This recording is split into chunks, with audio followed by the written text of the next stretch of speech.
नमस्कार, आप Bihar news today देख रहे हैं। मैं हूं परमवीर सिंह।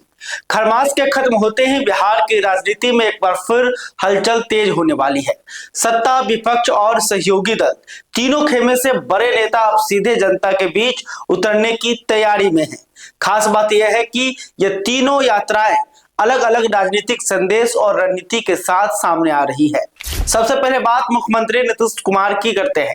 बिहार में सुशासन की नींव को और मजबूत करने और विकास कार्यों की रफ्तार परखने के लिए नीतीश कुमार 16 जनवरी से अपनी चर्चित समृद्धि यात्रा पर निकल रहे हैं।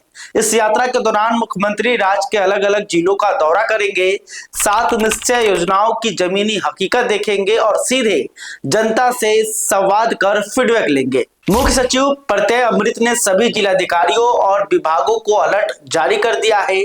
साफ निर्देश है कि मुख्यमंत्री के दौरे के समय संबंधित विभागों के अपर मुख्य सचिव, प्रधान सचिव या सचिव मौके पर मौजूद रहेंगे।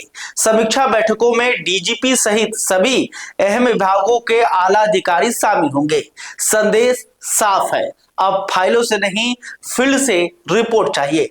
दूसरी ओर एनडीए के सहयोगी और केंद्रीय मंत्री चिराग पासवान भी खरमास के बाद राज्यव्यापी आभार यात्रा पर निकल रहे हैं।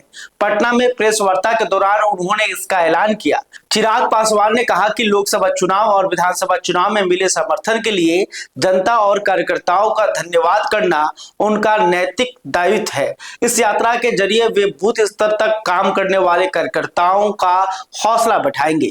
साथ ही उन्होंने संकेत दिए हैं कि जनवरी के अंत तक पार्टी और संगठन में बड़े बदलाव भी हो सकते हैं। सियासी जानकार इसे एनडीए के भीतर ताकत दिखाने और अपनी अलग पहचान मजबूत करने की कायवद मान रहे हैं। अब बात विपक्ष की। विधानसभा चुनाव में करारी हार के बाद नेता प्रतिपक्ष तेजस्वी यादव की सक्रियता हाल के महीनों में कम नजर आई। चुनाव के बाद वे लंबे समय तक बिहार से बाहर रहे, लेकिन अब नया साल और खरमास खत्म होते ही तेजस्वी यादव भी सियासी मैदान में वापसी की तैयारी में हैं। सूत्रों के मुताबिक पटना में वे जिला अध्यक्षों के साथ अहम बैठक करेंगे। इसके बाद 14 जनवरी के बाद राज्यव्यापी यात्रा पर निकल सकते हैं। इस यात्रा में संगठन की कमजोरियों, जनता के मुद्दों और पार्टी को फिर से मजबूत करने पर फोकस रहेगा। कुल मिलाकर खरमास के बाद बिहार में यात्राओं का दौर शुरू होने जा रहा है।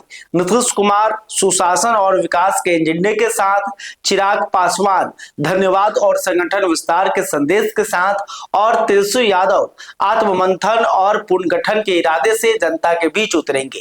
साफ है कि बिहार की राजनीति एक बार फिर गरमाने वाली है। इन यात्राओं को लेकर आप क्या सोचते हैं, कमेंट करके बता सकते हैं। अभी तक आपने हमारे यूट्यूब चैनल को सब्सक्राइब नहीं किया है तो तुरंत कर लें।